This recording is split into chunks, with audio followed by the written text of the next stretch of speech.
Yes, student, class 10th. Today I will teach you the lesson necklace.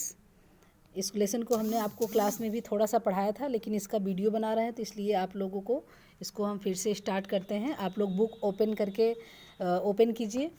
तो पहला इसके बाद लेसन है ये द नेकलेस। इसको लिखा है, राइटर इसके हैं गुई दी मोपांशा एंड हम आपको पहले ही बताए थे कि इस लेसन की जो प्रधान नायिका है उसका नाम क्या है, मटिल्डा है। Matilda is a protagonist of the story. She is young and pretty lady. वह बहुत ही युवा है और सुंदर महिला है, और वह एक बार किसी उत्सव में जाने के लिए एक नेकलेस जो है उधार लेती है, और अनफॉर्चुनेटली वह जो नेकलेस है उसका खो जाता है। इसी के बारे में ये कहानी है।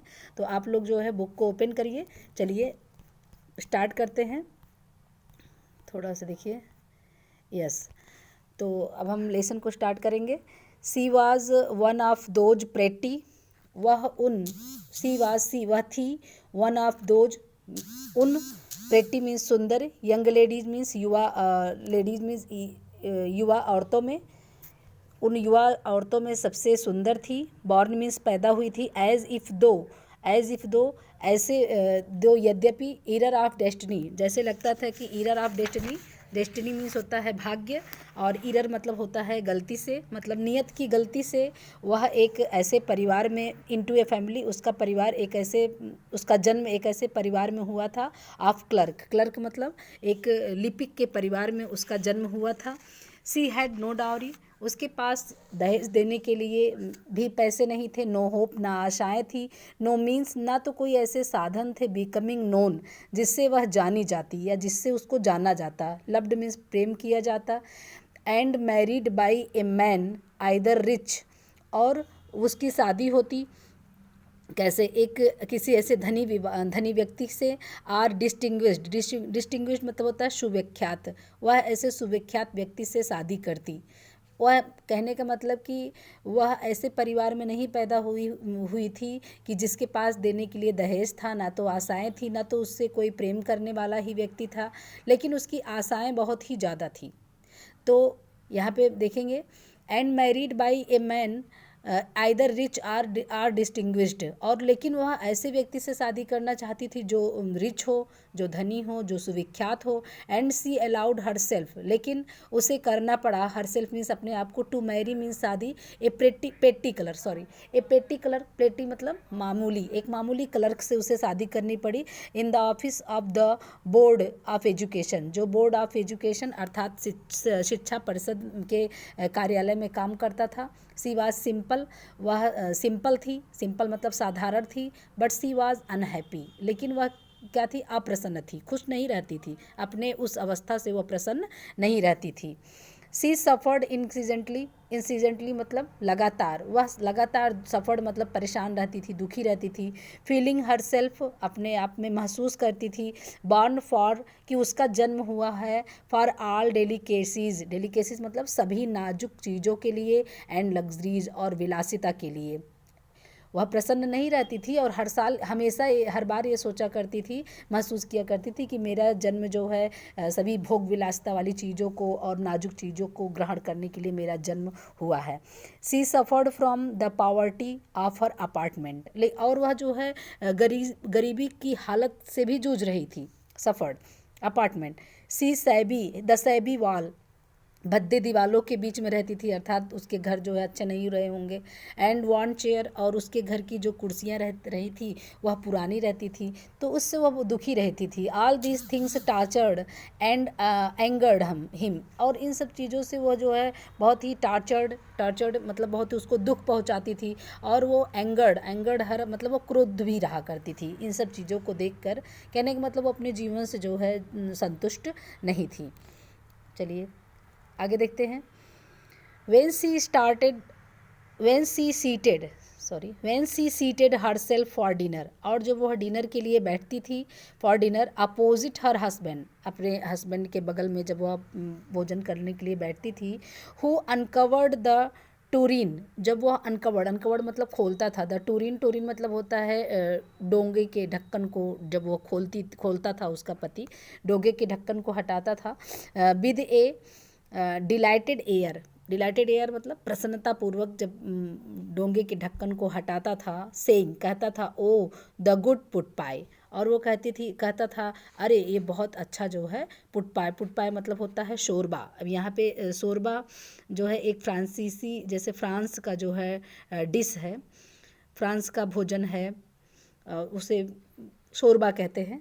तो फ्रांस जब वो कहता था बहुत, ओ द गुड पोट पाई, ये बहुत ही अच्छा शोरबा है, I know nothing better than that, मैं इससे बेहतर और कुछ नहीं जानता, मतलब इससे अच्छा मैं कोई चीज़ नहीं मानता, मैंने इससे अच्छा कोई चीज़ नहीं देखा। She would think of elegant dinner, और लेकिन वह जब वो ऐसी बात कहता था तो हमेशा वो किसके बारे में सोचती थी, सी वुड थिंक ऑफ, वो हमेशा सोचा करती थी एलिजेंट डिनर अर्थात वह शानदार रात्रि भोज के बारे में सोचती रहती थी। आप शाइनिंग सिल्वर, जो चांदी के बर्तन में रखे रहते थे, ऐसे भोजन के बारे में सोचती रहती थी। सी थॉट ऑफ एक्जुसाइड फूड, और वह हमेशा एक्जुसाइड फूड मतलब उत्कृष्ट भोजन, एक्जुसाइड मीन्स उत्कृष्ट भोजन के बारे में सोचती रहती थी।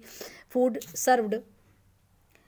सर्व्ड इन मार्वेलस डिशेज, जो मार्वेलस डिशेज अर्थात एक अद्भुत, मार्वेलस मतलब होता है अद्भुत, और वह अद्भुत अनोखे प्लेटों, मार्वेलस डिशेज अर्थात अद्भुत चीज़ों के बारे में वह हमेशा सोचा करती थी। डिशेज मतलब खाने के बारे में सोची रहती थी। सी हैड नाइदर फ्रॉक नार ज्वेल, और उसके पास ना तो फ्रॉक थे ना तो ज्वेल्स मीन्स आभूषण, ना तो उसके पास नथिंग, उसके पास ना तो फ्रॉक थे ना तो आभूषण थे। And she loved only those thing, और वह उन्हीं चीज़ों को प्रेम करती थी। She had a rich friend, और उसकी जो है एक धनी मित्र थी। ए स्कूल मेट, जो उसकी जो है स्कूल मेट थी, सहपाठी थी। एट द कॉन्वेंट की सहपाठी थी। Who she did not like to visit, और वह नहीं चाहती थी कि वह उसके घर जाना पसंद नहीं करती थी। सी सफ़र्ड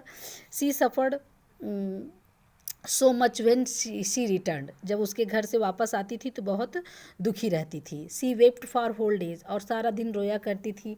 फ्रॉम डिस्पेयर मतलब निराशा से, एंड डिसअपॉइंटमेंट, वह निराशा से सारा दिन जो है रोया करती थी, अपमानजनक तरीके से वह हमेशा रोया करती थी। वन इवनिंग, एक शाम को, हर हस्बैंड रिटर्न, उसके पति जो है लौट कर आया, रिटर्न आया। Elated bearing in his hand, और अपने हाथ में जो है एक बड़ा सा लिफाफा जो है लेकर आता है। In his hand a large envelope, elated bearing मतलब खुश होकर,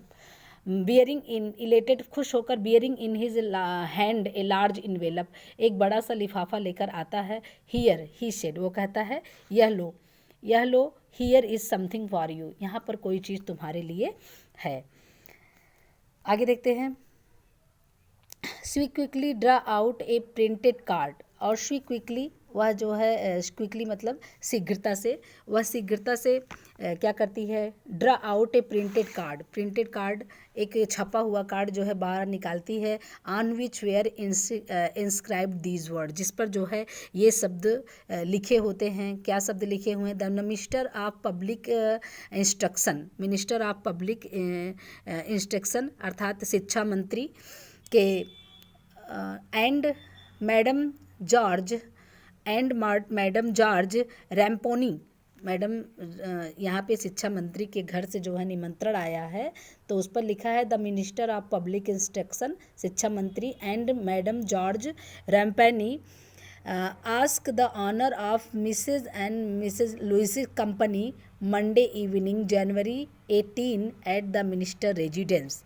उसमें क्या लिखा है, निवास स्थान पर 18 जनवरी को सोमवार की संध्या को श्री और श्रीमती लॉसल की उपस्थिति, madam George ask honour of mister and mister Loisel company और की प्राप्त करने की प्रार्थना करते हैं।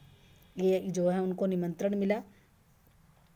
इंस्टेड ऑफ बीइंग डिलाइटेड, अब ये जो है निमंत्रण पाके इंस्टेड ऑफ बीइंग डिलाइटेड, खुश होने के बजाय, as her husband had hoped, जैसे कि उसके पति को आशा था कि भी जो है इसको हम निमंत्रण का कार्ड देंगे तो बहुत प्रसन्न होगी। तो प्रसन्न होने के बजाय क्या करती है, इंस्टेड ऑफ बीइंग डिलाइटेड, प्रसन्न होने के बजाय एज हर हस्बैंड ही होप्ड, जैसा कि उसने आशा किया था, सी थ्रू द इन्विटेशन स्पाइटफुली, वह जो है निमंत्रण कार्ड को क्या कर देती है, फेंक देती है। स्पाइटफुली मतलब दुर्भावना से वह क्या कर देती है, उसे फेंक देती है अपॉन द टेबल पर। और मर्मरिंग मतलब बड़बड़ाई, क्या बड़बड़ाई, व्हाट डू यू सपोज, क्या तुम सोचते हो, तुम क्या सोचते हो, आई वॉन्ट विद दैट, मैं इसका क्या करूँ, क्या तुम सोचते हो कि मैं इसका क्या करूँ, बट माई डेयरी, लेकिन अब उसका कहता है कि उसका पति कहता है बट लेकिन मेरी प्यारी, I thought it would make you happy, मैंने सोचा कि तुम इसको देखकर क्या हो जाओगी, प्रसन्न हो जाओगी, यू नेवर गो आउट, तुम कभी बाहर नहीं जाती, and this is an occasion and a fine one, और ये एक ऐसा अवसर आया है और बहुत ही सुंदर है, बहुत ही सुंदर अवसर है, एवरीबडी विशेज़ वन, और सभी लोग ऐसे अवसर को चाहते हैं, and it is a very select, कहने का मतलब ये ऐसे वैसे लोगों को नहीं दिया गया है निमंत्रण, ये काफ़ी ऐसे इन्ने गिने लोगों को ये निमंत्रण दिया गया है। Not many are given to employ, और बहुत सारे कर्मचारियों को नहीं दिए गए हैं, मतलब मुझे ही केवल इसको छोटे कुछ ही लोगों को ये कार्ड दिया गया है। Not many are given to employ, बहुत से कर्मचारियों को नहीं दिया गया है। You will see the whole official world there, और तुम वहाँ पर सभी संपूर्ण अफसरों की दुनिया को तुम वहाँ पर देखोगी। ठीक है, इसके बाद आप लोगों को कल हम पढ़ाएंगे। ठीक है।